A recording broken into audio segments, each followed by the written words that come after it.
Ever wondered where that powerful Nvidia graphics card actually lives inside your Acer Aspire 7 laptop?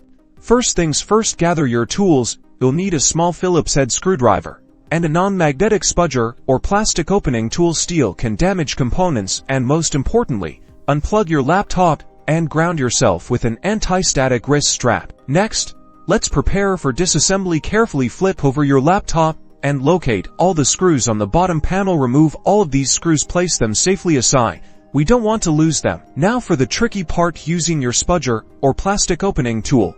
Gently pry the bottom panel away from the laptop chassis. Start along the edges, working your way around to release the clips. Be patient and avoid forcing anything. With the bottom panel removed, you'll see the internal components of your laptop. The Nvidia graphics card is usually located near the cooling system and the motherboard. This is where your laptop processes the games and graphical processes. Look for the graphics card, often identified by a dedicated heatsink and fan assembly that's connected to the motherboard, which is usually close to the CPU. Congratulations, you have located the graphics card. If you need to access the card, be very gentle when removing the heatsink assembly to free the graphics card, and remember, take your time and be careful.